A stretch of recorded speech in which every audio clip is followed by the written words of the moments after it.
Well, welcome from Traverse City, Michigan, where we've already had over 4 feet of snow fall on the ground. And this is kind of a continuation of our conversation about the 4101 bus that I am restoring, the 1941 yellow coach. Very similar to a 3751 Greyhound, but not quite. It's a little older. It's 78 years old, built in 1941. And so if you've seen some of my videos before, and of course the bus grease monkey videos on this project, you know we put a lot of time and energy into it in October of 2019. Now we're into October or November. We've got some snow on the ground, and I'm getting ready to leave here in a couple hours to head back down to continue. And so I've prepared a couple things, and I want to go through sort of what those are. For starters, as you can see up here, I didn't realize it, but when I unpacked from the last trip, I had Scott, the Bus Grease Monkeys manual in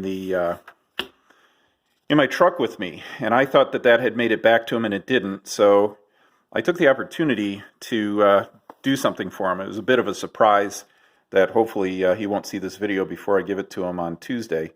But I had the manual recreated into a ring-bound format. I don't think this is an antique. I mean, this is an antique book, and I don't think he should be using it that way. He certainly can do whatever he wants with it. But I made him a copy, made myself a copy of the entire manual. And some friends of mine are publishing. They work in publishing, and they helped by kind of reproducing the entire thing, including, and this was actually the hardest part, all of the pullouts. In the back of the book, there are some explosions, and so there's pullouts in the back, and so we put it together and bound it. And so I'm going to give Scott a copy of his manual. Give his manual back, but give him a copy. While I had all this going on, I also went and had all of those explosions, those pullouts in the back, made into gigantic posters. And I've done this with my Volkswagens before, particularly for electricity, the wiring and everything. I'm blind as a bat. There's no way I'm going to be able to really read a schematic or anything like this at normal size. So I've done this in the past with my other manuals. I've had them enlarged, and it's super goofy looking, but if you glue magnets on the back, it can be hugely helpful because you can just stick it up while you're working. You can kind of see what's going on. Once I get done with the wiring, then I'll probably have a couple of these framed because they're really cool looking, and I'll put them in my garage. I also had them laminated in the smaller size, the same size as the manual, so that they're available. So I had a copy made for Scott, and I have a copy for myself in those two sizes laminated, as well as the manual. And the manual's they did a really, really nice job scanning it. It's a pretty good reproduction.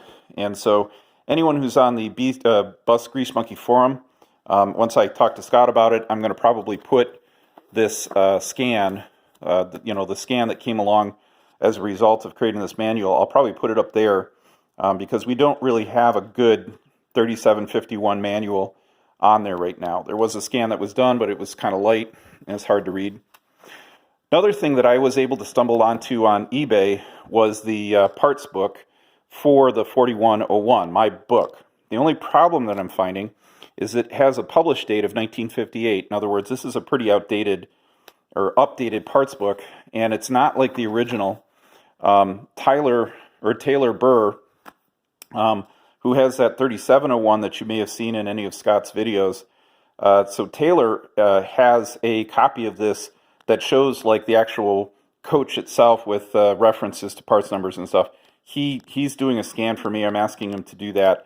And so I'll have a parts book and I'll have a manual, which is relevant because the 3701 manual does have the early and the late version, which the early version of a 3751 is the same as the yellow coach that I own. So I've got a set of books now, and that makes me feel really good because I just need to understand things. I can read the manuals, and so it's nice to have this all done, and hopefully Scott won't be too upset that I ended up with his manual, and we sort of restored it too. We kind of cleaned up some things on it.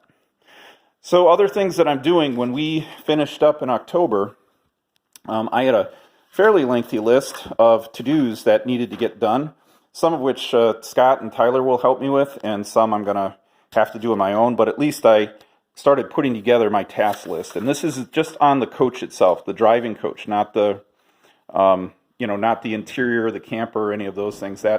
That's like a whole second project that I'll get into probably after May of next year. So you can see there are some things that we discovered that we need to get done. And so we've outlined pretty much all the things that we need to get done. And there's also